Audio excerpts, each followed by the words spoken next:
गांव रामगढ़ की सरहद पर एक पुराना रास्ता था जिसे लोग सुल्तान भूतिया रास्ता कहते थे। कहते हैं जो भी उस रास्ते से गुजरता वह रहस्यमय तरीके से गायब हो जाता। दिन में यह रास्ता एकदम सामान्य लगता था, लेकिन रात होते ही यहाँ अजीब घटनाएं घटती थीं। बुजुर्गों की मान्यता थी कि यह रास्ता सुल्तान डाकू की आत्मा के कब्जे में है, जो यहाँ से गुजरने वालों को अपने साथ परलोक ले जाती है।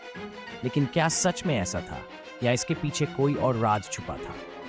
गांव में चर्चा और अजय की जिज्ञासा। गांव के अधिकतर लोग इस रास्ते से गुजरने से डरते थे, लेकिन गांव का एक नौजवान अजय इन बातों पर यकीन नहीं करता था। वह पढ़ा लिखा और तर्कशील युवक था। वह भूत प्रेत की कहानियों को अंधविश्वास मानता था। एक दिन गांव में खबर आई कि मोहन काका का बेटा राजू, जो रात को गलती से उस रास्ते पर चला गया था, अब तक घर नहीं लौटा। लोगों ने उसे बहुत खोजा, लेकिन उसका कोई सुराग नहीं मिला। यह सुनकर पूरा गांव सहम गया। अजय को यह खबर सुनकर झटका लगा। वह सोचने लगा, क्या सच में कोई भूत उसे उठा ले गया या इसके पीछे कोई और रहस्य है? अजय ने तय किया कि वह इस रहस्य से पर्दा उठाकर रहेगा। उसने अपने दो दोस्तों रवि और सूरज को इस रहस्यमयी रास्ते पर जाने के लिए तैयार कर लिया। अगली रात तीनों दोस्त टॉर्च और लाठियां लेकर उस रास्ते की ओर बढ़े। चारों तरफ घना अंधेरा था, बस झिंगुरों की आवाज और ठंडी हवा का सन्नाटा था। रास्ते के किनारे सूखे पेड़ खड़े थे, जो हवा में हिलकर अजीबोगरीब आवाजें निकाल रहे थे। जैसे ही वे रास्ते के बीच पहुंचे, अचानक ठंडी हवा तेज हो गई और वातावरण अजीब सा लगने लगा।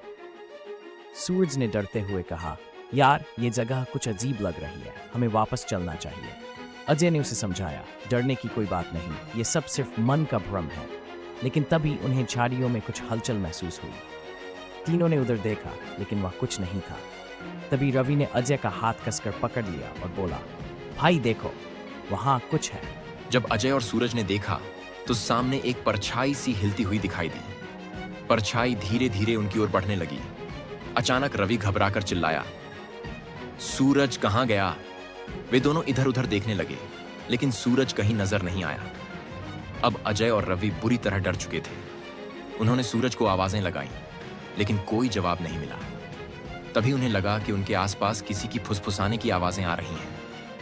अजय ने हिम्मत करके इधर उधर टॉर्च घुमाई। तभी अचानक रवि भी गायब हो गया। अब अजय अकेला था। उसका दिल जोर जोर से धड़कने लगा। उसे लगा कि वह भी गायब हो जाएगा। उसने तेजी से वहां से भागने की कोशिश की, लेकिन उसके पैर किसी चीज में उलझ गए और वह गिर पड़ा। जब उसने ऊपर देखा तो सामने एक अजीब सा काला साया खड़ा था। उसके हाथों में कुछ तेज हथियार जैसा था। अजय की सांसें अटक गईं। रहस्य। लेकिन तभी उस साए ने बोलना शुरू किया, तुम यहां क्यों आए हो? अजय ने हिम्मत जुटाकर पूछा, तुम कौन हो? मेरे दोस्त कहां हैं? तभी हवा में हंसी गूंजी और सामने से एक बूढ़ा आदमी निकला।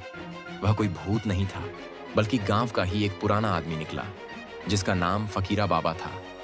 फकीरा बाबा ने कहा, तुम्हारे दोस्त सुरक्षित हैं। मैंने ही उन्हें बेहोश करके एक गड्ढे में डाला था ताकि तुम सब भाग जाओ। अजय ने चौंक कर पूछा, लेकिन क्यों? तब फकीरा बाबा ने बताया कि यह रास्ता सच में भूतिया नहीं, बल्कि खतरनाक था। यह रास्ता पुराने डाकू सुल्तान का गुप्त ठिकाना हुआ करता था। सुल्तान डाकू यहां से गुजरने वाले लोगों को मारकर उनकी लाशों को इस जंगल में दफना देता था। सुल्तान की मौत के बाद यह जगह लोगों के लिए और भी खतरनाक हो गई। रास्ते में कई गहरे गड्ढे थे, जिनमें गिरकर लोग गायब हो जाते थे। गांव के कुछ लालची लोग इस जगह को डरावना बनाकर लोगों को यहां आने से रोकना चाहते थे, ताकि वे यहां चोरी छिपे अपने गैर कानूनी काम कर सकें। अजय को सारी सच्चाई समझ आ गई। उसने तुरंत अपने दोस्तों को बाहर निकाला और गांव जाकर सभी को पूरी कहानी सुनाई। गांव वालों ने मिलकर उस रास्ते को हमेशा के लिए बंद कर दिया। वहां एक चेतावनी का बोर्ड लगा दिया गया, यहां आना मना है, यह रास्ता खतरनाक है। अब कोई उस रास्ते की तरफ नहीं जाता था, लेकिन उसकी रहस्यमयी कहानियां आज भी गांव के बुजुर्गों की जुबान पर बनी हुई हैं। और अजय, वह गांव का हीरो बन गया, जिसने एक पुराने रहस्य से पर्दा उठा दिया।